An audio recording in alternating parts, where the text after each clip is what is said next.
সম্মানিত উপস্থিতি, যাবতীয় প্রশংসা হামদ ও সানা আল্লাহ সুবহানাহু তাআলার জন্য। সকলেই বলে আলহামদুলিল্লাহ। দরুদ ও সালাম বর্ষিত হোক পৃথিবীর সর্বশেষ ও সর্বশ্রেষ্ঠ রাসূল আহমদ মুহাম্মদ মুস্তাফা সাল্লাল্লাহু আলাইহি ওয়াসাল্লামের প্রতি। আমরা অবগত আছি যে আমরা ধারাবাহিকভাবে জেরুজালেম বা বাইতুল মুকাদ্দাসের উপর আলোচনা পেশ করে আসছি। প্রথম জুমায় ইব্রাহিম আলাইহিস সালাতু ওয়াস সালাম থেকে নিয়ে মুহাম্মদ সাল্লাল্লাহু আলাইহি ওয়াসাল্লামের আগ পর্যন্ত আমরা বাইতুল মুকাদ্দাসের আলোচনা পেশ করেছি, যেখানে আমরা দেখেছি পৃথিবীতে যত নবী রাসূল এসেছেন ইব্রাহিম আলাইহিস সালাতু ওয়াস সালামের পরে সকল নবী রাসূলের কোনো না কোনোভাবে যোগাযোগ বাইতুল মুকাদ্দাস বা জেরুজালেমের সাথে ছিল। তাদের জন্ম অথবা বেড়ে ওঠা অথবা মৃত্যু, এবং এটাও দেখেছি যে আল্লাহ সুবহানাহু তাআলা বহু নবী রাসূলকে বাইতুল মুকাদ্দাস বিজয়ের জন্য নির্দেশ দিয়েছেন, জিহাদের জন্য নির্দেশ দিয়েছেন। তার মধ্যে অন্যতম হচ্ছেন মুসা আলাইহিস সালাতু ওয়াস সালাম এবং তারপরেই দাউদ আলাইহিস সালাতু ওয়াস সালাম। এবং এটাও দেখেছি যে আল্লাহ সুবহানাহু তাআলা এই ঘটনাগুলোতে বাইতুল মুকাদ্দাসকে আল আরদুল মুকাদ্দাসাহ, পবিত্র ভূমি, বারাকনা হাওলাহ, যার চারিদিকে বরকত দিয়ে ঘেরা আছে তথা বরকতময় হওয়ার বিষয়ে বহু আয়াতে আল্লাহ সুবহানাহু তাআলা স্পষ্টভাবে ঘোষণা করেছেন। তো নবী রাসূলগণের স্মৃতি বিজড়িত এই ভূমির দ্বিতীয় পর্বের আলোচনায় আমরা দেখেছি মুহাম্মদ সাল্লাল্লাহু আলাইহি ওয়াসাল্লামের জীবদ্দশায় তার জীবনের সাথে বাইতুল মুকাদ্দাসের সম্পর্ক। এবং আমরা এটাও বলেছি যে যদি আল্লাহ রাসূল সাল্লাল্লাহু আলাইহি ওয়াসাল্লাম বাইতুল মুকাদ্দাসের সাথে মুসলমানদের এই সম্পর্ক গড়ে না যেতেন, তাহলে ইসলাম লিউযহিরাহু আলা দ্বীনি কুল্লিহি, সকল দিনের উপর ইসলামের প্রাধান্য এবং সারা পৃথিবীর উপর ইসলামের গালবা, প্রাধান্য, ইসলামের আধিপত্য, ইসলামের বিজয় অসম্পূর্ণ থেকে যেত। এই জন্য রাসূল সাল্লাল্লাহু আলাইহি ওয়াসাল্লাম এবং আল্লাহ সুবহানাহু তাআলার ইচ্ছাতেই তার জীবনের বহু ঘটনাতে আমরা বাইতুল মুকাদ্দাসের সাথে সম্পর্ক দেখেছি। প্রথম কিবলা থেকে শুরু করে, মেরাজের ঘটনা থেকে শুরু করে, এবং আমরা দুইটা জিহাদের আলোচনাও করেছি, যুদ্ধের আলোচনা করেছি, যেটাতে রাসূল সাল্লাল্লাহু আলাইহি ওয়াসাল্লামের জীবদ্দশায় সংঘটিত হয়েছে এবং জেরুজালেমের আশেপাশে সংঘটিত হয়েছে।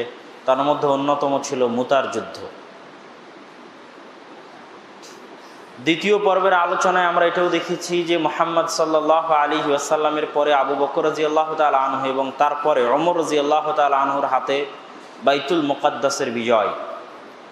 বাইতুল মুকাদ্দাসের এই বিজয় যদি ওমর রাদিয়াল্লাহু তাআলা আনহুর হাতে না হয়ে বা চার খলিফার কোনো একজনের হাতে না হয়ে পরবর্তীতে হতো, তাহলে বাইতুল মুকাদ্দাসের সাথে মুসলমানদের যে আত্মিক হৃদয়ের গাঢ় সম্পর্ক, সেটা হয়তো আজকে যত মজবুত আছে অত মজবুত নাও থাকতে পারত। এবং আমরা এটাও দেখেছি যে চার খলিফার কোনো খলিফাই সরাসরি কোনো শহর বা দেশ বিজয়ে অংশগ্রহণ করেননি। মিশর হোক, সিরিয়া হোক, অথবা ইরাক হোক, পারস্য হোক, রোম হোক, কিন্তু ওমর রাদিয়াল্লাহু তাআলা আনহু সশরীরে বাইতুল মুকাদ্দাস বিজয়ে অংশগ্রহণ করেছিলেন। তার এই সশরীরে বাইতুল মুকাদ্দাস বিজয় করা ইসলামের সাথে, মুসলমানদের সাথে বাইতুল মুকাদ্দাসের সম্পর্ককে, যেই স্বপ্ন রাসূল সাল্লাল্লাহু আলাইহি ওয়াসাল্লাম দেখেছিলেন, সেই স্বপ্নকে পরিপূর্ণরূপে বাস্তবায়ন এবং মুসলমানদের সাথে বাইতুল মুকাদ্দাসের আধ্যাত্মিক সম্পর্ককে সবচেয়ে মজবুত আকারে রূপদান করেন। ওমর, ওসমান, আলী রাদিয়াল্লাহু তাআলা আনহুম তাদের মৃত্যুর পরে তথা খোলাফায়ে রাশিদিনের যুগ শেষ হওয়ার পরে আমরা জানি যে ইসলামী খেলাফা, যেটা নিকট শতাব্দী পর্যন্ত চলেছে, 1913-1914 সাল পর্যন্ত নামকাওস্তে হলেও যে খেলাফা ছিল, সেটার আমরা কয়েকটা ভাগ ইতিহাসের পাতায় পাই। প্রথমগুলোকে বলা হয় উমাইয়া খেলাফা, তার পরেরগুলোকে বলা হয় আব্বাসীয় খেলাফত, এবং আব্বাসীয় খেলাফত আমলের একটা যুগ ছিল শক্তিশালী যুগ, আর একটা যুগ ছিল দুর্বল যুগ। আব্বাসীয় খেলাফতের শক্তিশালী যুগে আমরা খলিফা হারুনুর রশিদ, খলিফা মামুনুর রশিদ তাদের নাম জানি এবং শুনেছি। আর আব্বাসীয় খেলাফতের দুর্বল যুগে আব্বাসীয় খলিফার কোনো শক্তি, কোনো ক্ষমতা, কোনো দাপট, কোনো শৌর্য বীর্য ছিল না। নামকাওয়াস্তে তাদেরকে খলিফা রাখা হতো, আর শক্তি ক্ষমতা থাকতো আঞ্চলিক বিভিন্ন ক্ষমতাধর রাষ্ট্রগুলোর বা সাম্রাজ্যগুলোর। তার মধ্যে প্রথম দিকের সাম্রাজ্য হচ্ছে ফাতিমীয়, শিয়া, ওবায়দি, বাতিনি ফাতিমীয়দের রাজ্য। দীর্ঘকাল ব্যাপী তাদের প্রভাব আব্বাসীয় খেলাফতে ছিল। তারপরে এসেছে সেলজুক সাম্রাজ্য, তারপরে এসেছে আইয়ুবি, সুলতান সালাহুদ্দিন আইয়ুবি তার বংশধরদের সাম্রাজ্য, তারপরে এসেছে মামলুকদের সাম্রাজ্য। এই ৩-৪টে আঞ্চলিক শক্তির অধীনে তখন আব্বাসীয় খেলাফত পরিচালিত হতো নামকাওয়াস্তে। যেমন এখন ইংল্যান্ডের রাজা আছে, রানী আছে, কিন্তু সত্যিকার অর্থে তেমন কোনো ক্ষমতা নাই। এরকম বহু দেশে রাজা রানী প্রথা এখন অব্যাহত আছে, কিন্তু সত্যিকার অর্থে তাদের কাছে কোনো ক্ষমতা বা সিদ্ধান্ত নেওয়ার কোনো ক্ষমতা তাদের কাছে নাই। তো এরকম একটা অবস্থায় চলে গেছিল আব্বাসীয় খেলাফত। তো আমরা মোটামুটি আজকের আলোচনায় যে বিষয়টার প্রতি আলোকপাত করব সেটার একটু গুরুত্ব বলে নিই। সেটা হচ্ছে আজকে আমরা যে অবস্থার মধ্যে দিয়ে অতিক্রম করছি সারা পৃথিবীতে, মুসলিম উম্মাহ বা মুসলিম জাতি, বিশেষ করে ফিলিস্তিন, জেরুজালেম বা বাইতুল মুকাদ্দাস কেন্দ্রিক যে আলোচনা আমরা গত কয়েক সপ্তাহ থেকে করতেছি, সেটার আলোকে এবং সার্বিক অবস্থার আলোকে আমরা যে অবস্থার মধ্যে দিয়ে যাচ্ছি, আমাদের মনে হতে পারে যে আমরাই হয়তো সবচেয়ে কঠিন অবস্থার মধ্যে দিয়ে যাচ্ছি, বা আমাদের যুগেই হয়তো জেরুজালেম বা বাইতুল মুকাদ্দাসের সবচেয়ে খারাপ এবং কঠিন অবস্থা।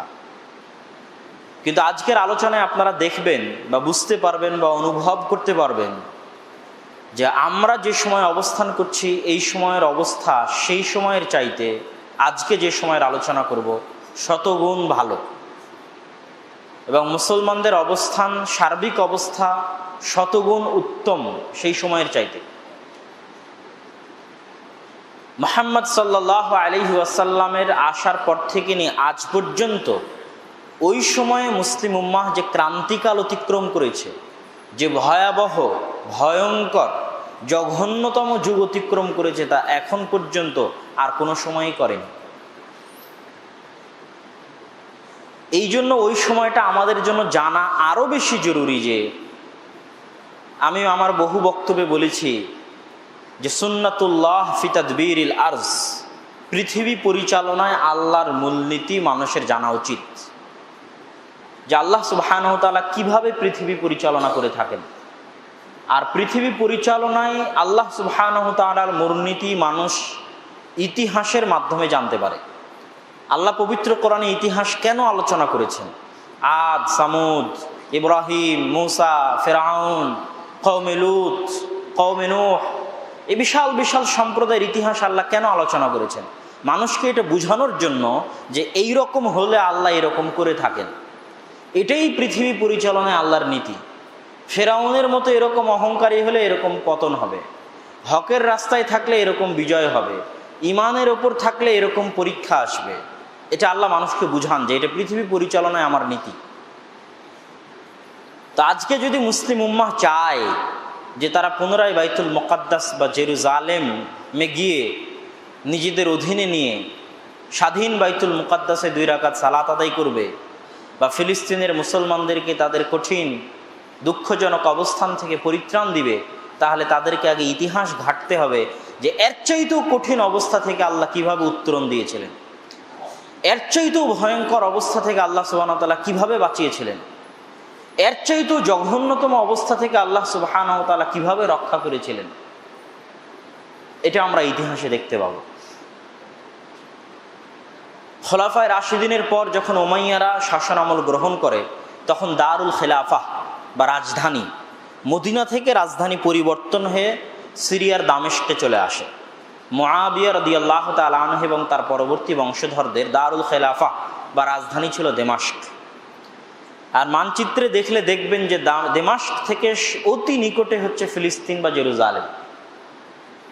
এই জন্য উমাইয়া শাসন আমলে বাইতুল মুকাদ্দাসের যত খেদমাত হয়েছে, যত সেবা হয়েছে, যত উন্নতি ঘটেছে, তা অন্য কোনো শাসন আমলে ঘটেনি।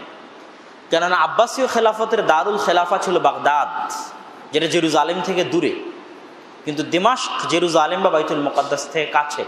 এবং এখানে আরও একটা কথা আপনাদের মনে রাখতে হবে, আরবিতে যখন বলা হয় শাম, আমরা যেটাকে সিরিয়া বলছি, আরবিতে সেটাকে শাম বলা হয়। যখন আরবিতে শাম বলা হবে তখন আর ফিলিস্তিন আলাদা হতে পারবে না, তখন আর জর্ডান আলাদা হতে পারবে না, তখন আর লেবানন আলাদা হতে পারবে না, তখন আর সিরিয়া আলাদা হতে পারবে না। পুরো লেবানন, পুরো জর্ডান, পুরো ফিলিস্তিন, পুরো সিরিয়া সবগুলোকে একসাথে আরবিতে শাম বলা হয়। এই দেশগুলো তো 40-50 বছর আগে তৈরি হয়েছে, নামকরণ হয়েছে, এটা পুরোটাই ছিল শাম, সিরিয়া। তো যেহেতু পুরোটাই শাম বা সিরিয়া, আর উমাইয়া খেলাফতের শাসন আমল ছিল শামে, আর রাজধানী ছিল দামেস্ক, সেহেতু স্বভাবতই বাইতুল মুকাদ্দাসের খেদমত উমাইয়া শাসন আমলে বেশি হয়েছে। আরেকটি কারণে বেশি হয়েছে, সেটা হচ্ছে বহুদিন যাবৎ উমাইয়া শাসকরা মক্কা এবং মদিনা থেকে দূরে ছিল আবদুল্লাহ বিন জুবাইর রাদিয়াল্লাহু তাআলা আনহুর বিদ্রোহের কারণে। আবদুল্লাহ বিন জুবাইর রাদিয়াল্লাহু তাআলা আনহুর অধীনে হিজাজ থাকার কারণে উমাইয়ার অনেক বড় শাসকগণ মক্কা এবং মদিনা থেকে দূরে ছিলেন। তাই তারা তৃতীয় পবিত্রতম স্থান হিসেবে বাইতুল মুকাদ্দাসের প্রচুর খেদমত করার চেষ্টা করেছে। তাদের খেদমতের একটা বড় অংশ ছিল পুরো মিশরের 7 বছরের, পুরো মিশরের টানা 7 বছরের রাজস্ব আয় বাইতুল মুকাদ্দাস বা জেরুজালেমের উন্নয়নে ব্যয় করা হয়। এবং তখনই কুব্বাতুস সাখরা, যেটাকে আমরা সবুজ গম্বুজ দেখতে পাচ্ছি, এই গম্বুজটি নির্মিত হয় আব্দুল মালিক বিন মারওয়ানের শাসন আমলে। অনেকেই এখানে মনে করে যে এই কুব্বাতুস সাখরাই হয়তো বাইতুল মুকাদ্দাস, আবার অনেকেই মনে করে যে না, কুব্বাতুস সাখরা বাইতুল মুকাদ্দাস নয়। এটা নিয়ে ফেসবুকে অনেক লেখালেখি এবং অনেক আলোচনা আছে। এটার বিষয়ে সঠিক মত হচ্ছে, আপনি গুগল ম্যাপে হোক বা ছবিতে হোক, পুরো যে এরিয়াটা, যেটা প্রাচীর ঘেরা দেখা যায়, সমতল মেঝে, এই পুরো প্রাচীর ঘেরা এরিয়া এবং সমতল মেঝেওয়ালা জায়গা সম্পূর্ণটাই বাইতুল মুকাদ্দাস, তথা কুব্বাতুস সাখরাও বাইতুল মুকাদ্দাসের অন্তর্ভুক্ত। আর যে মসজিদ ওমর রাদিয়াল্লাহু তাআলা আনহু তৈরি করেছেন, সেটাও বাইতুল মুকাদ্দাসের অন্তর্ভুক্ত। আর আমি আপনাদেরকে গত জুমায় বলেছিলাম যে কেন ওমর রাদিয়াল্লাহু তাআলা আনহু বাইতুল মুকাদ্দাস সামনে গিয়ে নির্মাণ করলেন, কুব্বাতুস সাখরার পিছনে নির্মাণ করলেন না, সেটা আমি গত জুমায় আলোচনা করেছি। তো ওমর রাদিয়াল্লাহু তাআলা আনহু নির্মাণ করেছেন এই পুরো মসজিদকে যদি আমরা বাইতুল মুকাদ্দাস এরিয়া মনে করি, তাহলে পিছনে আছে কুব্বাতুস সাখরা আর সামনে আছে ওমর রাদিয়াল্লাহু তাআলা আনহুর নির্মাণ করা বাইতুল মুকাদ্দাস। কিন্তু পুরো এরিয়াটাই যে আল আরজুল মুকাদ্দাসা, পবিত্র ভূমি, সেই পুরো এরিয়াটাই পবিত্র ভূমির অন্তর্ভুক্ত। সুতরাং কুব্বাতুস সাখরা ইহুদিরা ভেঙে ফেললে কোনো সমস্যা নাই, বিষয়টা এরকম নয়, বা ওই জায়গাটা দখল করে নিলে কোনো সমস্যা নাই, বিষয়টা এরকম নয়। পুরো জায়গাটাই আল আরজুল মুকাদ্দাসা, পবিত্র ভূমি।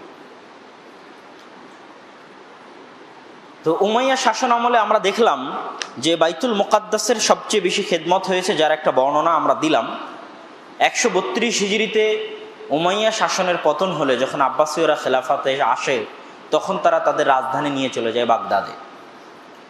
এবং আমরা এটাও বলেছি যে আব্বাসীয় খেলাফতকে আমরা 2 ভাগে ভাগ করব, একটা হচ্ছে তাদের শক্তিশালী সময়, আর একটা হচ্ছে তাদের দুর্বল সময়।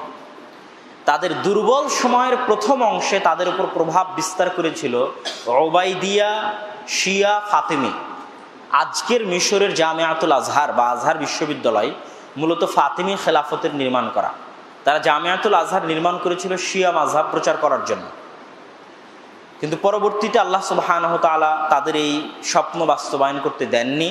জামিয়াতুল আজহার সুন্নি মাযহাবের প্রচারক হিসেবেই বহুদিন থেকে পৃথিবীতে কাজ করে আসছে, কিন্তু প্রতিষ্ঠা হয়েছিল শিয়া মাযহাব প্রচারের জন্য।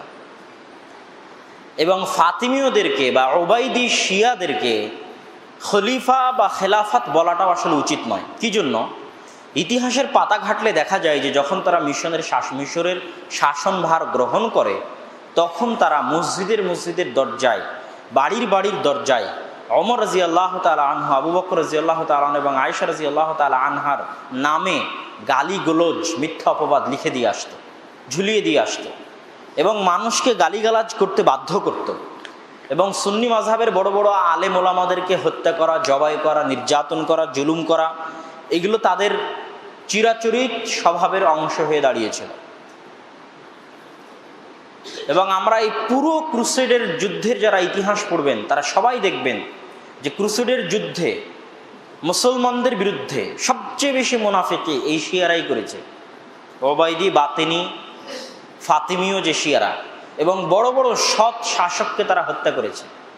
ইমাদউদ্দিন জিঙ্কি, নুরউদ্দিন জিঙ্কির মতো বড় বড় শাসককে তারা হত্যা করেছে মুসলমানদের, এবং সব সময় তারা ক্রুসেডারদের সাথে আতাত করেছে গোপনে। তো ওই সময়ের এই ইতিহাস থেকে আপনি যেটা শিক্ষা নেবেন সেটা হচ্ছে এই সময়ও আজকেও যদি আপনি বাইতুল মুকাদ্দাস বিজয় করতে চান তো সবচেয়ে বড় মুনাফিকের মুখোমুখি হবেন আপনি শিয়াদের নিকট থেকেই, যেহেতু সেই সময় সালাহুদ্দিন আইয়ুবী সবচেয়ে বেশি মুনাফিকের মুখোমুখি হয়েছিলেন শিয়াদের নিকটে। তো এই সময় আব্বাসীয় খেলাফতের খলিফারা ছিল নামকাওয়াস্তে খলিফা। তখন সেলজুক সালতানাতের উত্থান হয়। সেলজুক সালতানাত বা সেলজুক সাম্রাজ্যের উত্থান হলে স্বয়ং আব্বাসীয় খলিফা আল কায়েম বিআমরিল্লাহ সেলজুক সুলতানকে আমন্ত্রণ জানান বাগদাদ দখল করে এই শিয়াদের নিকট থেকে তাকে পরিত্রাণ দিতে। তো সেলজুকদের মহান সুলতান আলাপ আরসালান তিনি বাগদাদ গিয়ে শিয়াদের নিকট থেকে বাগদাদকে উদ্ধার করত পুরো মুসলিম বিশ্বে সেলজুক সালতানাতের ভিত্তিপ্রস্তর স্থাপন করে, এবং সেলজুক সালতানাতের মাধ্যমে আব্বাসীয় খেলাফা পুনরায় সুন্নিদের কর্তৃক প্রভাবিত এবং সারা মুসলিম বিশ্বে সঠিক আকিদা এবং সঠিক আমলের প্রচারের একটা মাধ্যম হয়ে দাঁড়ায়। এই সেলজুক সালতানাতের উপর এত লম্বা আলোচনা এই জন্য করতেছি যে কিছুক্ষণ পরই যখন দেখবেন যে ক্রুসেডারদের সাথে যুদ্ধ হচ্ছে, তখন ওই ক্রুসেডারদের সাথে যুদ্ধের যে মুজাহিদ তাদের উত্থান, তাদের তৈরি মূলত কোথায় হয়েছে? তাদের তৈরি মূলত এই সেলজুক সালতানাতের হাতেই হয়েছে। সেলজুক সালতানাতের বিখ্যাত এই শাসক আলাপ আরসালান বাইজেন্টাইন তখনও কিন্তু তুরস্ক বিজয় হয়নি। কনস্টান্টিনোপল বা আরবিতে যেটাকে কুস্তুনতুনিয়া বলা হয়, আজকের যেটা তুরস্ক বা তুরস্কের রাজধানী ইস্তাম্বুল, তখনও কিন্তু বিজয় হয়নি। পুরো ক্রুসেড আমলে কিন্তু তুরস্ক বা কুস্তুনতুনিয়া বিজয় হয়নি, বরং ক্রুসেডের যুদ্ধে আপনি ম্যাপে দেখলে বুঝতে পারবেন, এবং যত 8টা ক্রুসেড হয়েছে, একটা দুইটা নয়, দীর্ঘ 200 বছর যাবৎ 8 বার ইউরোপ থেকে এসে বাইতুল মুকাদ্দাস দখল করে, সিরিয়া দখল করে মুসলমানদের উপর অত্যাচার জুলুম করার 8 বার প্রচেষ্টা হয়েছে। এটা দীর্ঘ 200 বছর ব্যাপী, একবার দুইবার নয়। এবং একদিনের জুমার খুতবা এই পূর্ণ আলোচনা কমপ্লিট করা সম্ভব নয়, কিন্তু আমরা সারমর্মটা পেশ করে দিব ইনশাআল্লাহ। তো এখানে যেটা বলতে চাইলাম যে তখন ইস্তাম্বুল বিজয় হয়নি। তো যত ক্রুসেডাররা আসতো তারা দুইটা রাস্তা দিয়ে আসতো। স্থলপথে আসলে তুরস্ক দিয়ে আসতো, তুরস্ক দিয়ে ভূমধ্য সাগরের পাড় হয়ে, ধার হয়ে ত্রিপলি, আক্কা, হাইফা, তারপরে এখন যে তেল আবিব, এগুলো সব ভূমধ্য সাগরের তীরবর্তী অঞ্চল। গাজা, এগুলো সব ভূমধ্য সাগরের তীরবর্তী অঞ্চল। তো তুরস্ক হয়ে ভূমধ্য সাগরের তীরবর্তী অঞ্চল দিয়ে বাইতুল মুকাদ্দাসে প্রবেশ করত, অথবা সরাসরি পানি জাহাজে করে ভূমধ্য সাগর হয়ে এই কোনো এক তীরে, যেটা আমরা লেবাননের তীর বলতে পারি, যেটা আমরা সিরিয়ার তীর বলতে পারি, এবং বর্তমান ইসরায়েলের তীরবর্তী কোনো অঞ্চলে অবতীর্ণ হয়ে তারা বাইতুল মুকাদ্দাস দখল করার চেষ্টা করত। এটা আপনি ম্যাপ খুললেই আপনার নিকটে স্পষ্ট হয়ে যাবে। তো এখানে যেটা বলতে চাইলাম যে সেলজুক সালতানাতের মহান সম্রাট আলাপ আরসালান তিনি এই কুস্তুনতুনিয়া বিজয় করার জন্য, বাইজেন্টাইন সাম্রাজ্য বলা হতো কুস্তুনতুনিয়াকে, ওটার উপর আক্রমণ চালান, এবং সেই বিখ্যাত যুদ্ধকে বলা হয় মেলাজকুরদের যুদ্ধ। এই যুদ্ধে বাইজেন্টাইন সাম্রাজ্যের পতন হয়, বাদশাহ রোমান্স গ্রেফতার হন। যদিও তিনি কুস্তুনতুনিয়া বিজয় করতে পারেননি, কিন্তু এই ভয়ঙ্কর যুদ্ধের খবর যখন ইউরোপে পৌঁছে যায় তখন তারা আশঙ্কা করে যে কনস্টান্টিনোপলের পতন হয়ে যেতে পারে। এই কারণে মূলত ক্রুসেড আরম্ভ হয়। এখন তারা এই আশঙ্কায় মুসলমানদের উপর পাল্টা আক্রমণ, বাইজেন্টাইন সাম্রাজ্যের উপর আক্রমণ করার আগেই মুসলমানদের উপর পাল্টা আক্রমণের রূপ হিসেবে ক্রুসেডের আরম্ভ হয়।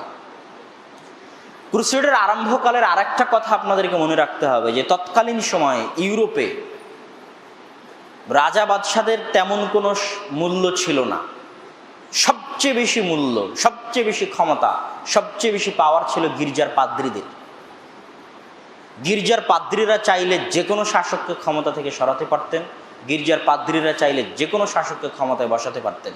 এটা অবস্থা ছিল ফ্রান্স থেকে শুরু করে, ইতালি থেকে শুরু করে, ব্রিটেন থেকে শুরু করে, জার্মান থেকে শুরু করে যত বড় বড় ইউরোপিয়ান কান্ট্রি আছে যারা সেই সময় ক্রুসেডের যুদ্ধে অংশগ্রহণ করেছে, এই বড় বড় কান্ট্রিগুলোর বড় অংশগ্রহণ ছিল ক্রুসেডের যুদ্ধে, তারা আজও আছে। এবং সেই ক্রুসেডের যুদ্ধ তারা বন্ধ করেনি, বরং এখনো চালাচ্ছে। তো সেই সময়ে গির্জার পাদ্রীরা মূলত তৎকালীন সময়ের খ্রিস্টানদের উস্কাতো মুসলমানদের উপর আক্রমণ করার জন্য। আরও একটা কথা মনে রাখতে হবে, তৎকালীন সময় আজকে আমরা যত আলোকোজ্জ্বল ইউরোপ দেখছি, যত সুন্দর উন্নত ইউরোপ দেখছি, তখন মূলত ছিল এটা অন্ধকার। বাগদাদ আলোকোজ্জ্বল ছিল, গ্রানাডা আলোকোজ্জ্বল ছিল, স্পেনের গ্রানাডা, কিন্তু ইউরোপ ছিল অন্ধকার। গরিব, মিসকিন, ফকির, গণ্ড, মূর্খ, জাহেল ক্রুসেডের ইতিহাস পড়লে দেখতে পাবে। এবং লাখ লাখ গণ্ড, মূর্খ, জাহেল, অশিক্ষিত, অসভ্য, বর্বরকে পাঠানো হয়েছিল মুসলমানদেরকে হত্যা করার জন্য। এবং প্রথম ক্রুসেডে তাদেরকে পরাজিত হতে হয়, এই জন্য যে প্রথম ক্রুসেডে কোনো প্রশিক্ষিত সেনাবাহিনী পাঠানো হয়েছিল না। তো এই অশিক্ষিত, অসভ্য, মূর্খ, জাহেল, জার্মান, ব্রিটেন, ফ্রান্স, ইতালি, অশিক্ষিত, অসভ্য, মূর্খ, জাহেল, বর্বর কৃষক শ্রেণীর মানুষদেরকে স্রোতের পালের মতো পাঠানো হতো মুসলমান অঞ্চলগুলোতে। তখন এই সেলজুক সালতানাতেরই একজন সম্রাট ছিলেন কিলিজ আরসালান। তিনি এদের প্রথম ক্রুসেডের এদেরকে একদম কচু কাটা করে শেষ করেছিলেন, কেন এরা ছিল নন প্রশিক্ষিত ছিল না। কচু কাটা করে যখন শেষ করলেন, তখন এবার ক্রুসেডাররা ভাবলো যে এরকম সাধারণ মানুষকে উস্কিয়ে যুদ্ধে পাঠিয়ে লাভ নাই, প্রশিক্ষণের দরকার আছে। তখন তারা প্রশিক্ষণ দিয়ে সেনাবাহিনী তৈরি করলো, যাদেরকে বলা হতো নাইট, ক্রুসেডার সেনাবাহিনীদেরকে। এবং দ্বিতীয় ক্রুসেডের সময় এখানে দুঃখজনক হলেও সত্য যে শক্তিশালী সেলজুক সালতানাত, যেখানে প্রথম ক্রুসেডের যুদ্ধে ক্রুসেডারদেরকে চরমভাবে নাকানি চুবানি খাইয়ে বিতাড়িত করলো, সেই সেলজুক সালতানাতের এমনভাবে অধঃপতন হলো ভাইয়ে ভাইয়ে গৃহযুদ্ধের কারণে। আলাপ আরসালানের পরবর্তী সন্তানেরা, তার পৌত্রেরা, চাচা ভাতিজা, ভাই ভাই এমনভাবে গণ্ডগোল এবং মারামারি শুরু হয়ে গেল যে কোনো কেন্দ্রীয় শাসন ব্যবস্থার বাকি থাকলো না। যেই সময়টা আমি বলতেছি মুসলমানদের উপর সবচেয়ে ভয়ঙ্করতম সময়, কোনো কেন্দ্রীয় শাসন ব্যবস্থা বাকি না থাকার কারণে হালব, সিরিয়ার একটা শহর, হালবের একজন আমির, হেমস, সিরিয়ার একটা শহর, হেমসের একজন আমির, দেমাস্ক, সিরিয়ার একটা শহর, সেটার একজন আমির, ত্রিপলি, এটা আবার লিবিয়ার ত্রিপলি মনে করিয়েন না, সিরিয়ারই ত্রিপলি আছে, ম্যাপে দেখলে বুঝতে পারবে, তার একজন আমির, সেটা একটা আলাদা শহর। আক্কা আলাদা শহর, আলাদা আমির। হাইফা আলাদা শহর, আলাদা আমির। এইভাবে পুরো সিরিয়া খণ্ড বিখণ্ড এবং যাবতীয় কেন্দ্রীয় শাসন থেকে মুক্ত হয়ে খণ্ড বিখণ্ড আকার ধারণ করলো। এক আমির আর এক আমিরের বিরুদ্ধে যুদ্ধ করে, এক আমির আর এক আমিরের বিরুদ্ধে যুদ্ধ করে, ভাইয়ে ভাইয়ে যুদ্ধ চলতে থাকে, কোনো কেন্দ্রীয় শাসন নাই। যখন ভাইয়ে ভাইয়ে যুদ্ধ চলতেছে, ঠিক এই সময় দ্বিতীয় ক্রুসেড আসে। এবং দ্বিতীয় ক্রুসেডাররা বিনা বাধায় তুরস্ক থেকে সমুদ্রের তীর হয়ে একদম বাইতুল মুকাদ্দাস পর্যন্ত কোনো বাধা ছাড়াই, কোনো যুদ্ধ ছাড়াই, কোনো সমস্যা ছাড়াই, কোনো প্রবলেম ছাড়াই দ্বিতীয় ক্রুসেডে বাইতুল মুকাদ্দাস দখল করে নেয় এবং বাইতুল মুকাদ্দাসের পতন ঘটে এবং তারা তাদের পাকে মজবুত এবং শক্ত করতে সক্ষম হয়। এখানে সেলজুক সালতানাতের আর একটা কথা যদি না বলি তাহলে ক্রুসেডের ইতিহাস অপূর্ণ থেকে যাবে। সেটা হচ্ছে, আমি বারবার বলছি সেলজুক সালতানাতের কথা, এই জন্য বারবার বলছি, এই যে ক্রুসেডাররা দখল করে নিল, তাদের বিরুদ্ধে কারা যুদ্ধ করবে? এই সেলজুক সালতানাতেরই তৈরি করে যাওয়া কিছু বিশাল সম্পদ মুসলিম উম্মার জন্য ঋণ ছিল, যেগুলো থেকে পরবর্তী মুজাহিদরা বের হয়। তার মধ্যে সবচেয়ে বড় ঋণ হচ্ছে মাদ্রাসা নিজামিয়া। নিজামুল মুলক, যিনি মন্ত্রী হিসেবে দায়িত্ব পালন করতেন সেলজুক সালতানাতের বড় বড় বাদশাদের আমলে, বাদশাহ মালিক শাহের আমলে, বাদশাহ আলাপ আরসালানের আমলে। মনে রাখতে হবে এখনও কিন্তু আব্বাসীয় খেলাফত আছে, কিন্তু কোনো ভূমিকা নাই, কোনো কার্যকরিতা নাই। এমনি খলিফা হিসেবে আছে বাগদাদে, কোনো কার্যক্রম নাই। তো নিজামুল মুলক তিনি মাদ্রাসা নিজামিয়া প্রতিষ্ঠা করেন বাগদাদে, এবং মাদ্রাসা নিজামিয়ায় জ্ঞানের চর্চা শুরু করেন। কি জন্য প্রয়োজন পড়লো এটা করার? আপনারা আজকের বক্তব্যই শুনলেন যে সেলজুক সালতানাতের উত্থান হয়েছে শিয়া ওবাইদিদের পতনের মাধ্যমে। তো শিয়া ওবাইদি ফাতেমীয়রা যেমন জামিয়াতুল আজহার প্রতিষ্ঠা করেছিল শিয়া মাযহাব প্রচারের জন্য, যেমন তাদের কাছ থেকে বাগদাদকে মুক্ত করার পর সঠিক আকীদা, সঠিক আমল, সঠিক বিশ্বাস প্রচার করার জন্য মাদ্রাসা নিজামিয়া প্রতিষ্ঠা করা হয়, বিশাল লাইব্রেরি প্রতিষ্ঠা করা হয়। এবং মাদ্রাসা নিজামিয়া থেকে পরবর্তীতে বড় বড় আলেম ওলামা, বড় বড় মুহাদ্দিসের আবির্ভাব হয়েছে। তারিখে দিমাশকের লেখক ইবনে আসাকির, ইমাম গাজ্জালি, আল ইজ্জ বিন আব্দুস সালাম, তাদের মতো বড় বড় আলেম ওলামা এবং ঐতিহাসিকদের জন্ম, উত্থান এবং পড়াশোনা এই মাদ্রাসা নিজামিয়ায়। এবং এই মাদ্রাসা নিজামিয়ার এই আমল, আখলাক এবং জ্ঞানের চর্চা, সঠিক আকীদা এবং আমলের চর্চা, এই আলো থেকেই মূলত পরবর্তীতে ক্রুসেডারদের বিরুদ্ধের যে মুজাহিদরা তৈরি হবে তাদের শুরুটা, ভিত্তিটা এখান থেকেই হয়। তো আমরা মোটামুটি দেখলাম যে ক্রুসেডাররা বাইতুল মুকাদ্দাস বিজয় করে নিয়েছে, এবং যেই দিন ক্রুসেডাররা বাইতুল মুকাদ্দাস বিজয় করে সেই দিন আপনাদের মনে রাখতে হবে যে ওমর রাদিয়াল্লাহু তাআলা আনহু যখন বাইতুল মুকাদ্দাস বিজয় করেছিলেন তখন তার ব্যবহার কেমন ছিল। আবার আজকের বক্তব্যই দেখবেন সালাহুদ্দিন আইয়ুবী যখন বাইতুল মুকাদ্দাস বিজয় করবে তখন তার ব্যবহার কেমন ছিল। আর এই ক্রুসেডাররা যখন বাইতুল মুকাদ্দাস বিজয় করলো তখন তাদের ব্যবহার কেমন ছিল। 70,000-এরও অধিক মুসলমানকে তারা একদিনে জবাই করেছে ফিলিস্তিনের জেরুজালেমে। এবং ইতিহাসের পাতায় লেখা আছে যে ক্রুসেডারদের ঘোড়ার পাগুলো রক্তের স্রোতে ডুবে গেছিল, মুসলমানদের রক্তের স্রোতে। অথচ যখন এই খ্রিস্টানেরা এই জেরুজালেমে বসবাস করত তখন ওমর রাদিয়াল্লাহু তাআলা আনহু তাদের কোনো ক্ষতি করেননি, এবং তাদের চুক্তি আমি গত বক্তব্যে আপনাদের সামনে পড়েছি। এটা ছিল 1099 সাল 492 হিজরি 15ই জুন শাবান মাস। ক্রুসেডাররা জেরুজালেমে প্রবেশ করে এবং বাইতুল মুকাদ্দাসের পতন হয়, এবং 70,000-এরও অধিক মুসলমানদেরকে তারা একই দিনে জবাই করে জেরুজালেমে। এবার আমরা দেখব যে ক্রুসেডারদের বিরুদ্ধে জেহাদের শুরুটা ওই যে নিজামুল মুলক, বাইজেন্টাইন সাম্রাজ্যে যিনি মন্ত্রী ছিলেন, যাকে ইসলামের ইতিহাসের মহান মন্ত্রী বলা হয়, সবচেয়ে মহান মন্ত্রী, ওজির আলা, সবচেয়ে মহান মন্ত্রী নিজামুল মুলক, যিনি মাদ্রাসা নিজামিয়ার প্রতিষ্ঠাতা, পরহেজগার, তাকওয়াবান, আল্লাহ ভীরু মানুষ, এবং তার বাদশাহ মালিক শাহ, পরহেজগার, তাকওয়াবান, আল্লাহ ভীরু মানুষ। এই দুইজনের যিনি নিরাপত্তা রক্ষী ছিলেন, এই দুইজনের যিনি দারওয়ান ছিলেন, তিনি আর কেউ নন, তিনি হচ্ছেন নুরুদ্দিন জিঙ্কি বা নুরুদ্দিন জঙ্গি বা ইমাদউদ্দিন জিঙ্কি বা ইমাদউদ্দিন জঙ্গি। নুরুদ্দিন জিঙ্কির দাদা এবং ইমাদউদ্দিন জিঙ্কির পিতা, তিনি ছিলেন ওই নিজামুল মুলক এবং মালিক শাহের নিরাপত্তারক্ষী। তার একটা সেলজুক সালতানাতের একজন কর্মচারীর বংশধর থেকে আল্লাহ সুবহানাহু ওয়া তাআলা ক্রুসেডারদের পতনের যাত্রাটা শুরু করেন। ইমাদউদ্দিন জিঙ্কি রাহিমাহুল্লাহ তিনি মুসেলের আমির মওদুদের সাথে থেকে প্রথম জিহাদে অংশগ্রহণ করেন ক্রুসেডারদের বিরুদ্ধে, এবং মুসেলের আমির মওদুদের মৃত্যুর পর ইমাদউদ্দিন জিঙ্কি রাহিমাহুল্লাহ নিজে মুসেলের আমির হন। এবং ইমাদউদ্দিন জিঙ্কি রাহিমাহুল্লাহ মুসেলের আমির হওয়ার পর এখন থেকে আপনারা দেখবেন যে কিভাবে বাইতুল মুকাদ্দাস বিজয়ের কর্মপরিকল্পনা তৈরি হচ্ছে, এবং ওই কর্মপরিকল্পনাই একমাত্র সম্ভব বাইতুল মুকাদ্দাস বিজয়।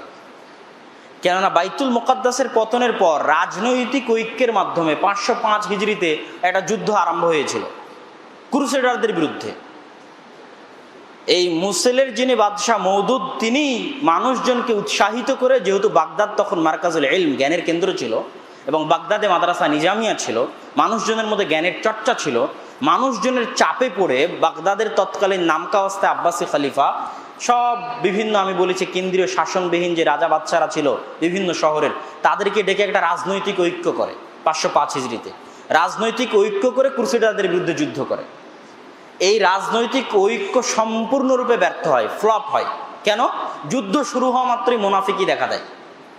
কেন? এটা তো আল জিহাদ ফি সাবিলিল্লাহ ছিল না, আল্লাহর সন্তুষ্টি ছিল না, বাইতুল মুকাদ্দাস অর্জনের ইচ্ছা ছিল না, নিজের ক্ষমতা টিকানোর স্বার্থ ছিল, নিজের দেশ বা নিজের মাতৃভূমি বা নিজের ক্ষমতা, নিজের প্রভাব প্রতিপত্তি ধরে রাখার স্বার্থ ছিল। আজকেও যখন ইসরায়েল দখল করেছে ফিলিস্তিন, তখন এরকম রাজনৈতিক ঐক্য হয়ে তিনবার যুদ্ধ হয়েছে। ওই রাজনৈতিক ঐক্যের যুদ্ধে পরাজয় ছাড়ার কিছুই আসেনি। তো এই ঘটনাগুলোতে আপনি দেখবেন যে রাজনৈতিক ঐক্য দিয়ে বাইতুল মুকাদ্দাস মুক্ত হয়নি।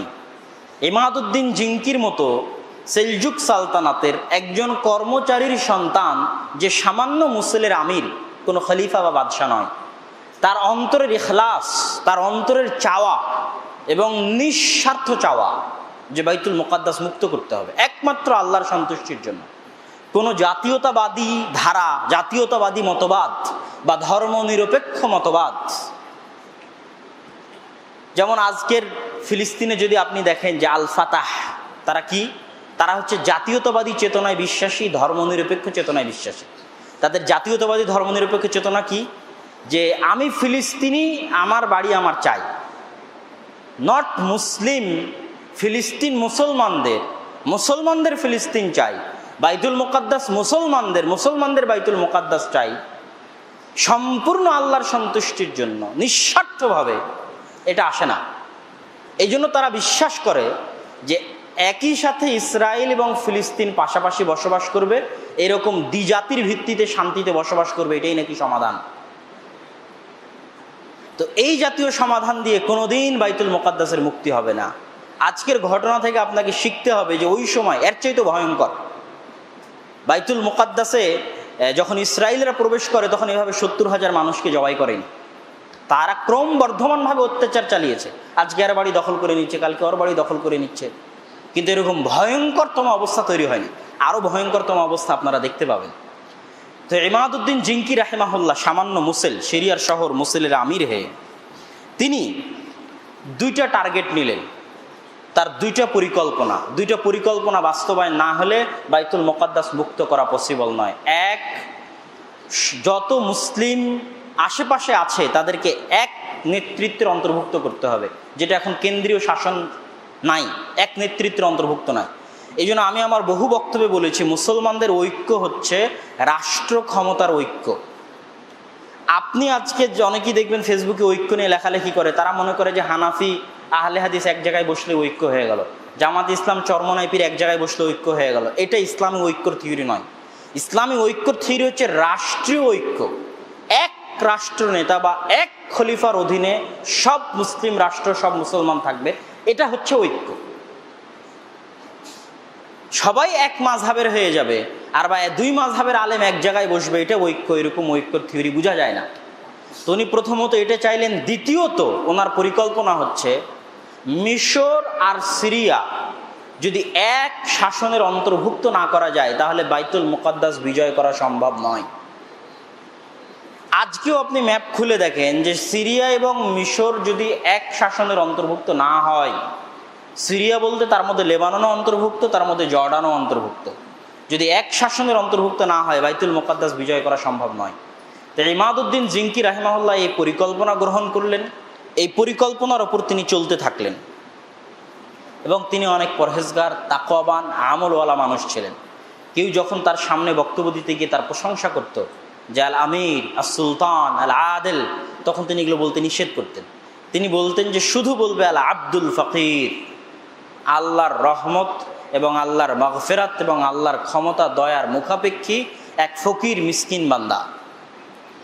তো ইমাদউদ্দিন জিঙ্কি রাহিমাহুল্লাহ পরে তার ছেলে নূরউদ্দিন জিঙ্কি এই একই ঝান্ডা বহন করেন, একই টার্গেট, মিশর সিরিয়া এক শাসনের অন্তর্ভুক্ত করতে হবে, তারপর বাইতুল মুকাদ্দাস বিজয় করতে হবে, নাহলে পসিবল নয়, সম্ভব নয়। নূরউদ্দিন জিঙ্কি রাহিমাহুল্লাহ মুসলমানদের আবেগকে উজ্জীবিত রাখার জন্য যে বাইতুল মুকাদ্দাস বিজয় করতে হবে, এই একটা সাইকোলজিক্যাল চাপ মুসলমানদের মনের উপর দেওয়ার জন্য তিনি একটা বিশাল মেম্বার তৈরি করলেন। মেম্বার তৈরি করে ঘোষণা দিলেন, যেই দিন বাইতুল মুকাদ্দাস বিজয় হবে সেই দিন এই মেম্বার বাইতুল মুকাদ্দাস স্থাপন করা হবে। এটা সাইকোলজিক্যালভাবে মুসলমানদেরকে উজ্জীবিত রাখা, যে আমাদের একজন আমির একটা মেম্বার বানিয়ে গেছে, সেটা আমরা এখন স্থাপন করতে পারছি না বাইতুল মুকাদ্দাসে, যেন মুসলমানরা সাইকোলজিক্যালি উজ্জীবিত থাকে। নুরুদ্দিন জিঙ্কি রাহিমাহুল্লাহ মোটামুটি সিরিয়ার যেগুলো বড় বড় শহর ছিল, সিরিয়ার মোটামুটি বড় বড় শহরগুলোকে তিনি নিজের অধীনে করে নিয়েছিলেন। যেহেতু তার পিতা এই কাজ শুরু করেছিলেন, তিনিও মোটামুটি করে নিয়েছিলেন। বাকি ছিল শুধু মিশর। আর ওই যে মিশরে ওবাইদি শিয়াদের শাসন এখনো অব্যাহত আছে। বাগদাদ মুক্ত হয়েছে কিন্তু মিশর মুক্ত হতে পারেনি। তখন নুরুদ্দিন জিঙ্কি রাহিমাহুল্লাহ তার প্রধান সেনাপতি আসাদউদ্দিন শেরকোহকে পাঠালেন মিশরকে মুক্ত করার জন্য এই মোনাফেক শিয়াদের কবল থেকে। মানে আপনি ক্রুসেডের ইতিহাস পড়লে শিয়াদের মোনাফিকিতে পরিপূর্ণ, যে আমি যদি বাইতুল মুকাদ্দাস বিজয় করতে চাই, তারা পিছনের সিরিয়া থেকে মিশর থেকে এসে আমার সাথে মোনাফিকি করবে। সুতরাং কোনো দিকে শত্রুদের জন্য রাস্তা খালি রাখা যাবে না। আসাদউদ্দিন শেরকোহ রাহিমাহুল্লাহ তার ভাতিজা সালাহউদ্দিন আইয়ুবিকে সাথে করে নিয়ে, এই যে এবার প্রথম সালাহউদ্দিন আইয়ুবের নাম আসতেছে, সালাহউদ্দিন আইয়ুবিকে সাথে করে নিয়ে মিশর গেলেন শিয়া ওবাইদি ফাতিমিদের কবল থেকে মিশরকে দখল করার জন্য। প্রথমবার ব্যর্থ হলেও পরবর্তীতে তিনি সফল হন। সফল হওয়ার পর তিনি মিশরে 25 বছরের যুবক সালাহউদ্দিন আইয়ুবিকে মিশরের শাসক নির্ধারণ করে নুরুদ্দিন জিঙ্কির নিকটে ফিরে আসেন। সালাহউদ্দিন আইয়ুবী রাহিমাহুল্লাহ মিশরের শাসনভার গ্রহণ করার পরে, তখন তিনি মাত্র 25-26 বছরের যুবক, শাসনভার গ্রহণ করার পরে ওবাইদি শিয়া ফিতনাকে জড় থেকে সমূলে উৎখাত করার জন্য আপ্রাণ চেষ্টা করেন এবং তিনি মোটামুটি 190% সফল হন। কেন তিনি জানতেন আমার যুদ্ধের পথে, জিহাদের পথে সবচেয়ে বড় মুনাফিক হচ্ছে এই শিয়ারা। তিনি তাদেরকে মিশর থেকে সম্পূর্ণরূপে জড় থেকে উপরে ফেলে দেন। কিন্তু দুঃখজনক হলো সত্য যে 2-3 বছর যেতে না যেতেই, সালাহউদ্দিন আইয়ুবীর মিশর বিজয়ের 2-3 বছর যেতে না যেতেই মূল প্রধান যিনি প্রধান নেতা তো নুরুদ্দিন জিঙ্কি। সালাহউদ্দিন আইয়ুবী তো এখনো প্রধান নেতা নয়, মাত্র সেনাপতি, মিশরের দায়িত্ব পেয়েছেন। নুরুদ্দিন জিঙ্কির মৃত্যু হয়। নুরুদ্দিন জিঙ্কির মৃত্যু হওয়ার পরে তার 10-11 বছরের সন্তানকে শাসক বানিয়ে একদল ষড়যন্ত্রকারী তার খেলাফতের ঘোষণা দিয়ে দেয়। তখন সালাহউদ্দিন আইয়ুবী রাহিমাহুল্লাহ বিপদে পড়েন। সালাহউদ্দিন আইয়ুবী রাহিমাহুল্লাহ দেখছেন যে যদি এই 10-11 বছর একজন শাসকের হাতে পুরো সিরিয়া, যেটা ইমাদউদ্দিন জিঙ্কির রক্ত, নুরুদ্দিন জিঙ্কির রক্তে একত্রিত করা হয়েছে বাইতুল মুকাদ্দাস বিজয় করার জন্য, মেম্বার স্থাপন করা আছে বাইতুল মুকাদ্দাসে রাখতে হবে, যদি এই 10-11 বছরের বাচ্চা শাসন করে তাহলে তো সব নষ্ট হয়ে যাবে। তখন তিনি মিশর থেকে বিশাল বাহিনী নিয়ে সিরিয়া দখল করার জন্য আসেন। তখন এখানে আবার শিয়ারা চক্রান্ত করে ক্রুসেডারদের কাছ থেকে সাহায্য চায়, কিন্তু সালাহউদ্দিন আইয়ুবী রাহিমাহুল্লাহর নিকটে তারা টিকতে পারে না। সালাহউদ্দিন আইয়ুবী রাহিমাহুল্লাহ পুনরায় পুরো সিরিয়ার পুরো মিশরকে নিজের এক শাসনের অন্তর্ভুক্ত করে ফেলে। সিরিয়া এবং মিশর যখন এক শাসনের অন্তর্ভুক্ত হলো, এত পরিশ্রম, এত কষ্ট, এত দুঃখ কিন্তু শুধু বাইতুল মুকাদ্দাস বিজয় করার জন্য। এবার তিনি বাইতুল মুকাদ্দাস বিজয় করার উদ্দেশ্যে রওনা করলেন। বাইতুল মুকাদ্দাস বিজয়ের উদ্দেশ্যে সবচেয়ে বড় যুদ্ধ, সবচেয়ে ভয়ঙ্করতম যুদ্ধ হচ্ছে হিত্তিনের যুদ্ধ। 4 জুলাই 1180, 583 রবিউল আখির, হিত্তিনের যুদ্ধ। এখন যেখানে ইসরায়েলের বুহাইরা তাবারিয়া, এই বুহাইরা তাবারিয়ার নাম আপনারা দাজ্জালের হাদিসেও পাবেন। দাজ্জালের লম্বা হাদিস, যেটা আব্বু আরবি ইবারত সহ মুখস্থ অনুবাদ করে পড়ে এবং শুনতে ভালো লাগে।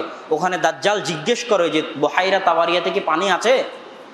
তখন ওই তামিম আদ-দারির যে সাথীরা তারা বলে ওখানে এখনো পানি আছে। তখন দাজ্জাল বলে ওখানে একদিন পানি থাকবে না। এই বুহাইরা তাবারিয়াকে কেন্দ্র করে সালাহউদ্দিন আইয়ুবী রাহিমাহুল্লাহ পুরো পানির এরিয়াটা নিজের দখলে নিয়ে নিলেন এবং ওনার প্ল্যান ছিল যে এই ক্রুসেডারদেরকে মরুভূমিতে মারতে হবে।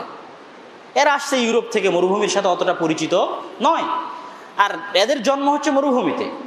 ইমাদউদ্দিন জিঙ্কি, নুরুদ্দিন জিঙ্কি, আরবদের জন্ম মরুভূমিতে, আর ওরা ইউরোপ থেকে আসছে। আজকেও যারা ইহুদি, আজকেও যারা ইউরোপ, এরা আরবের মরুভূমিতে যুদ্ধ করতে পারবে না, তাদের শরীরের সাথে শ্যুট করবে না।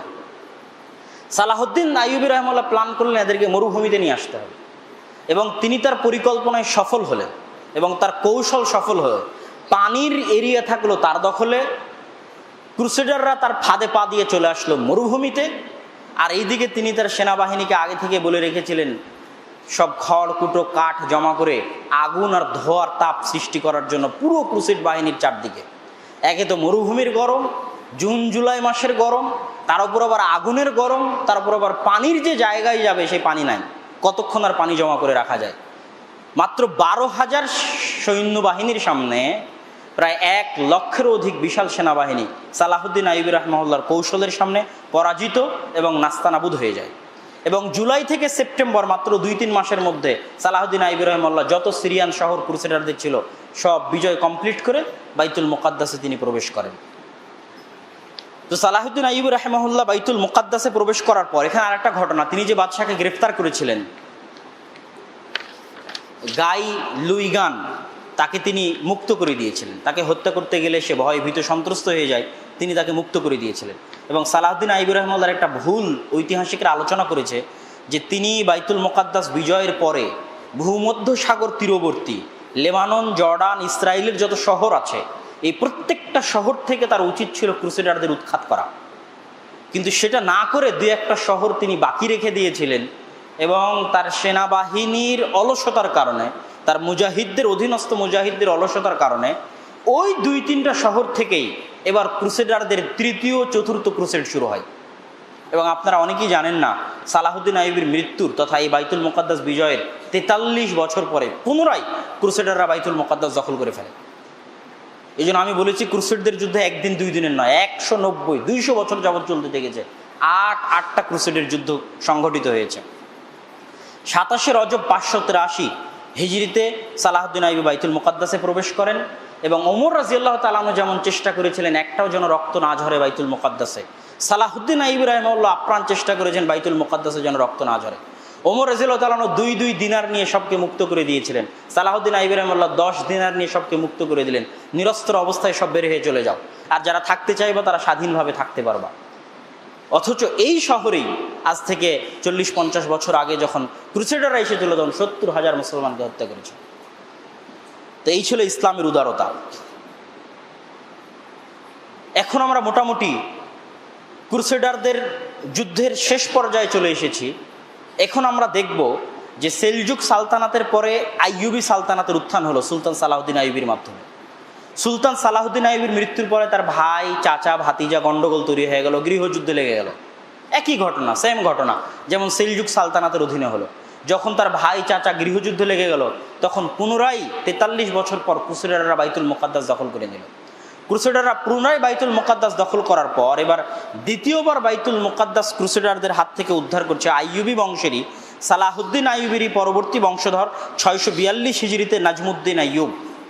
তার হাতে পুনরায় বাইতুল মুকাদ্দাস বিজয় হচ্ছে। তার হাতে যখন পুনরায় বাইতুল মুকাদ্দাস বিজয় হয় তখন শেষ 2টা ক্রুসেড, 7ম ক্রুসেড আর 8ম ক্রুসেড, যখন নাজমুদ্দিন আইয়ুব পুনরায় বাইতুল মুকাদ্দাস বিজয় করেন তখন ক্রুসেডাররা 7ম ক্রুসেড পরিচালনা করে পুনরায় বাইতুল মুকাদ্দাস দখল করার জন্য। এই ক্রুসেডারদের সাথে 7ম ক্রুসেডে মানসুরা, সিরিয়ার মানসুরা নামক জায়গায় যে ভয়ঙ্কর যুদ্ধ হয়, এই ভয়ঙ্কর যুদ্ধে নাজমুদ্দিন আইয়ুব মারা যান। এখন উত্থান হবে মামলুক সালতানাতের। মামলুক সালতানাতের উত্থান, এবং আমি বলেছিলাম যে মুসলমানদের ইতিহাসের সবচেয়ে ভয়ঙ্করতম যুগ হচ্ছে এই যে ঘটনাগুলো বলতেছে এই যুগ। কেন ভয়ঙ্করতম এখনই সেটা আরো ক্লিয়ার বুঝতে পারবেন। মামলুক সালতানাতের কিভাবে উত্থান হলো? মামলুক কারা? মামলুক মানে হচ্ছে দাস, কৃতদাস। ওই যে মাদ্রাসা নিজামিয়ার আদলে ওই সময় যারা বিভিন্ন এলাকার বিভিন্ন শহরের কৃতদাস, গোলাম, অসহায়, এতিম, তাদেরকে নিয়ে এসে মাদ্রাসায় পড়াশোনা করিয়ে একটা বিশাল সেনাবাহিনী তৈরি করে মুজাহিদ বানিয়ে বিভিন্ন যুদ্ধে ব্যবহার করা হতো। তো এরা এক সময় যুদ্ধ করতে করতে করতে করতে বিভিন্ন শাসকের অধীনে, এই সালাহুদ্দিন আইয়ুবীর অধীনেও যুদ্ধ করেছে, বিভিন্ন শাসকের অধীনে যুদ্ধ করতে করতে একটা সময় তাদের শক্তি, ক্ষমতা এবং দাপট বেশি হয়ে যায়। তারা পরিপূর্ণরূপে ক্ষমতা কখন হাতে পায়? নাজমুদ্দিন আইয়ুব, যিনি শেষবারের মতো বাইতুল মুকাদ্দাসকে বিজয় করলেন, এবং তার বাইতুল মুকাদ্দাসের বিজয়ের পর থেকে ইসরায়েল প্রতিষ্ঠা হওয়ার আগ পর্যন্ত বাইতুল মুকাদ্দাস মুসলমানদের হাতেই ছিল, বা জেরুজালেম মুসলমানদের হাতেই ছিল দীর্ঘ কয়েক শতাব্দী যাবৎ। এই নাজমুদ্দিন আইয়ুব যখন যুদ্ধের মাঠে মারা যান মানসুরার যুদ্ধে, তখন তার স্ত্রী দায়িত্ব গ্রহণ করে। তার স্ত্রীর নাম হচ্ছে শাজারাতুদ্দুর। তার স্ত্রী অনেক চৌকস রাজনীতিবিদ, কূটনীতিবিদ মহিলা ছিলেন। যখন তিনি দায়িত্ব গ্রহণ করেন তখন বিশাল সমালোচনা শুরু হয়ে যায় যে একজন মহিলা কিভাবে দায়িত্ব নিতে পারে। তখন তিনি ইজ্জুদ্দিন আইবেক, এই যে মামলুক, একজন দাসকে বিবাহ করে ইজ্জুদ্দিন আইবেককে সামনে রেখে পিছন থেকে ক্ষমতা পরিচালনা করতেন। এই যে একজন দাস ক্ষমতায় চলে আসলো, তারপর থেকে মামলুক সাম্রাজ্য শুরু হলো। ইজ্জুদ্দিন আইবেকের পরে সাইফুদ্দিন কুতজ, সাইফুদ্দিন কুতজের পরে জাহির বেরবাসের পরে কালাউন, এই সাইফুদ্দিন কুতুজ, জাহির বেরবাস, কালাউন, এরা পরপর তিনজন ইসলামের ইতিহাসের মহান মুজাহিদ, বিশাল সেনাবাহিনীর মহান মুজাহিদ ছিলেন। এবার দেখেন ক্রুসেডাররা সপ্তম অষ্টম ক্রুসেড চালাচ্ছে, শেষই হয়নি। এখনই নাজমুদ্দিন আইয়ুব দ্বিতীয়বারের মতো বাইতুল মুকাদ্দাস বিজয় করলেন, যুদ্ধের মাঠে মারা গেলেন, মামলুকরা তার স্ত্রীর মাধ্যমে ক্ষমতায় চলে আসলো, সপ্তম অষ্টম ক্রুসেড চলতেছে, সিরিয়া মিশর এখনো ক্রুসেডারদের থেকে খালি হয়নি। এর মধ্যেই মঙ্গোলীয় থেকে তাতারদের উত্থান হলো। তাতারদের এই বিশাল স্রোত সমুদ্রের ঢেউয়ের মতো বাধাহীন গতিতে সামারকান্দ, তুর্কমেনিস্তান, উজবেকিস্তান, পায়ের নিচে বোখারা পিষতে পিষতে বাধাহীন গতি, কেউ বাধা দেওয়ার নাই, কেউ টিকার নাই। এই সমুদ্রের ঢেউ এসে আছড়ে পড়লো ওই যে নামকা অস্তে বাগদাদি আব্বাসীয় খেলাফা এখনো টিকে ছিল সে বাগদাদে। 4 দিন যাবৎ তাতারেরা, এখনো কিন্তু ক্রুসেডাররা আছে, ক্রুসেডারদের থেকে মুসলিম উম্মাহ নাজাতই পায়নি, যুদ্ধ চলতেই আছে। আর ভয়ঙ্কর তাতারিরা বাগদাদে চলে এসে 4 দিন যাবৎ কয়েক লক্ষ মুসলমানকে হত্যা করে, জবাই করে, মুসলমানদের মাথা দিয়ে মিনার, বিশাল মিনার তৈরি করে। কেন এই হালাকু খা চেঙ্গিস খান এদের কাছে কোনো শিক্ষাও ছিল না, কোনো সভ্যতাও ছিল না, কোনো জ্ঞানও ছিল না। তাহলে একদিকে বিশাল তাতার, আর একদিকে ক্রুসেড, একই সময়ে যুদ্ধ চলতেছে ইরাক, সিরিয়া, মিশরের মাটিতে। তাহলে অর্চাইতে ভয়ঙ্করতম, অর্চাইতে জঘন্যতম এবং অর্চাইতে খারাপ, কঠিন, দুর্যোগপূর্ণ অবস্থা মুসলমানদের ইতিহাসে মুসলমানদের সাথে কখনোই ঘটেনি, আজকেও নয়। আজকেও এত ভয়ঙ্কর, এত খারাপ ইতিহাস মুসলমানদের নাই। তারপরে এবার মামলুক খেলাফাতেই একমাত্র খেলাফা যারা একসাথে ক্রুসেড এবং কাতারের বিরুদ্ধে যুদ্ধ করে, তাতারদের বিরুদ্ধে যুদ্ধ করেছে। তাতাররা বাগদাদ দখল করে নিয়ে সামনে বাড়তে থাকলো মিশরের দিকে।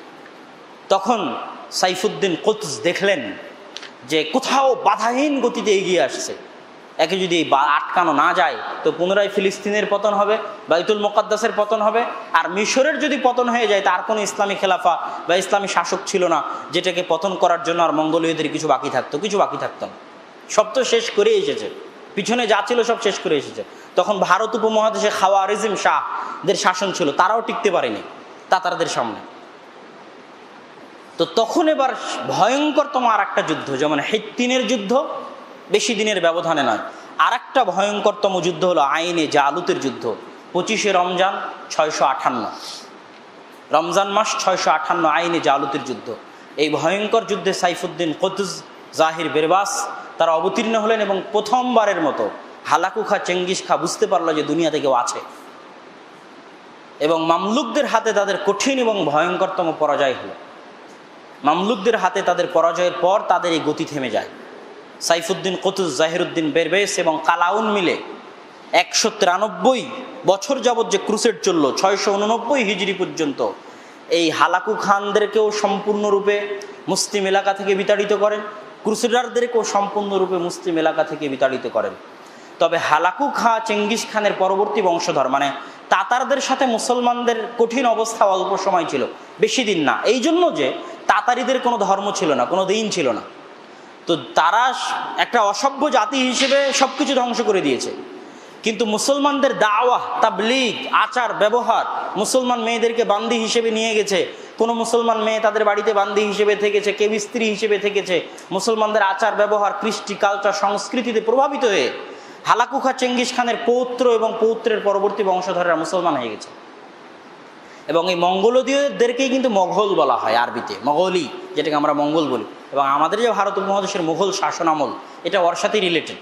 এবং এই জন্যই খান শব্দটা মনে করা হয় মুসলমানদের, অথচ চেঙ্গিস খান হালাকু খা কিন্তু ছিল তাতার, যারা বাগদাদের পতন ঘটিয়েছে। কিন্তু বেশি দিন তারা টিকতে পারেনি, একসময় তারা মুসলমান হয়ে গেছে। তো এই দীর্ঘ ইতিহাসে আমি সংক্ষিপ্ত যদি আপনাদেরকে কয়েকটা জিনিস বলতে চাই, তাহলে এটাই বলবো যে কয়েকটা জিনিসের সংমিশ্রণ ছাড়া মুসলমানদের দ্বিতীয়বার উত্থান সম্ভব নয়।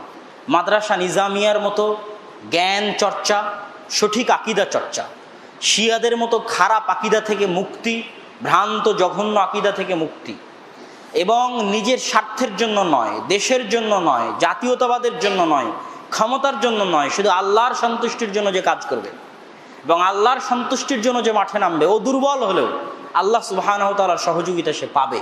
এবং তার হাত দিয়ে বিজয় আসবে।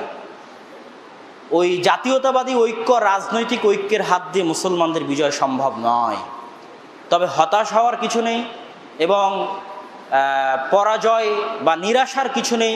আল্লাহ সুবহানাহু ওয়া তাআলা ওই রকম কঠিন অবস্থা থেকে যদি মুসলমানদের উত্তরণ ঘটাতে পারেন, তো আজকের এই কঠিন অবস্থা থেকেও তিনি মুসলমানদের উত্তরণ ঘটাবেন। এবং আজ না হোক, কাল না হোক, 2 দিন পরে না হোক, 3 দিন পরে না হোক, এতটুকু তো নিশ্চিত যে ইহুদিদের অত্যাচারের মাত্রা বেশি না হলে একটা পাথর কিভাবে ইহুদিকে হত্যা করতে বলে, একটা গাছ কিভাবে ইহুদিকে হত্যা করতে বলে, পুরো প্রকৃতি ইহুদিদের বিরুদ্ধে কিভাবে চলে যায়। প্রাণহীন এই সমস্ত বস্তু, গাছপালা, মাটি, পাথর ইহুদিদের বিরুদ্ধে চলে যাবে। মানে তাদের অত্যাচার, তাদের জুলুমের মাত্রা এত বেশি হবে যে এই সমস্ত জড় বস্তু, জড় পদার্থ তাদের বিরুদ্ধে চলে যাবে এবং মুসলমানেরা তাদেরকে ধরে ধরে হত্যা করবে এবং মুসলমানদের বিজয় অবশ্যই হবে। এবং এমন কোনো ঘর, মাটির ঘর, ইটের ঘর বাকি থাকবে না যে মাটির ঘর, ইটের ঘরে কালেমার পতাকা প্রবেশ করবে না। সেটা আজ না হলে ইমাম মাহদি এবং ঈসা আলাইহিস সালাতু ওয়াস সালামের সময় হবে। তবে আমাদের কাজ কি? এই যে জিনিসগুলো আজকের এখান থেকে শিখলেন, আত্মিক পরিশুদ্ধি, আল্লাহ সুবহানাহু ওয়া তাআলার নিকটে দোয়া, স্বার্থহীনভাবে কাজ করে যাওয়া, স্বার্থহীনভাবে প্রচার করে যাওয়া, নিঃস্বার্থভাবে এগিয়ে যাওয়া, দোয়া করা। আল্লাহ সুবহানাহু ওয়া তাআলা কোনো না কোনো বাতি থেকে, কোনো না কোনো জ্যোতি থেকে, যেটাকে মানুষ দুর্বল মনে করছে, এই পুরো 3 দিনের জুমার খুতবায় আপনারা এটাই দেখেছেন, এমন একটা যুদ্ধ নাই যেই যুদ্ধে মুসলমানরা শক্তিশালী ছিল। প্রত্যেকটা যুদ্ধে মুসলমানরা সবচেয়ে দুর্বল ছিল, কিন্তু তারা ইমানের জোরে, আল্লাহর উপর ভরসার জোরে টিকে গেছে। সুতরাং আজকে মুসলমানেরা দুর্বল, পারমাণবিক বম নেই, এই নেই, সেই নেই, তাই মুসলমানেরা পারবে না, বিষয়টি এরকম নয়। যদি কারো ইখলাস থাকে, যদি কারো অন্তরে আল্লাহর সন্তুষ্টি থাকে এবং নিঃস্বার্থভাবে কাজ করে, তাহলে ওর বিজয় সুনিশ্চিত, সে যত দুর্বলই হোক, ইনশাআল্লাহ। তো আল্লাহ সুবহানাহু ওয়া তাআলা, আমাদের মূল দায়িত্ব কি? আমরা যেন আমাদের সন্তানদেরকে ইতিহাসগুলো শুনিয়ে যেতে পারি, বাইতুল মুকাদ্দাসের গুরুত্ব তাদেরকে বুঝিয়ে যেতে পারি। কোনো না কোনোভাবে, কারো না কারো মাধ্যম দিয়ে আল্লাহ সুবহানাহু ওয়া তাআলা কাজ করিয়ে নেবেন, কিন্তু আমাদের দায়িত্ব হচ্ছে এটাকে জীবিত রাখা। স্পেনের মতো যেন হারিয়ে না যায়। স্পেনের নাম যে আন্দালুস ছিল, এটাই তো মানুষ জানে না। আমার বহু বক্তব্যে বলা আছে যে আজকের বার্সেলোনা, আজকের যে ফুটবল টিম, মেসি, রোনালদো, যে স্পেনের যে বিভিন্ন ক্লাবগুলো আছে, এগুলো সব মুসলমানদের শহর। বড় বড় মুসলিম মুফাসসিরিন ইকরাম, লেখকদের উত্থান এই আন্দালুসে। ইমাম কুরতুবি, কর্ডোভার শহর, ইমাম কুরতুবির উত্থান সেখানে। বড় বড় মুফাসসিরিন ইকরাম, বড় বড় লেখক, ইবনু আব্দুল বার, হাফিজুল মাগরিব, তার জন্ম এখানে, জ্ঞানের চর্চা কেন্দ্র। কিন্তু আজকে কি সেটা সম্পূর্ণরূপে হারিয়ে গেছে। তো ফিলিস্তিন বা বাইতুল মুকাদ্দাস যেন মুসলমানদের মাথা থেকে, মুসলমানদের ব্রেন থেকে, মুসলমানদের ইতিহাস চর্চা থেকে হারিয়ে না যায়।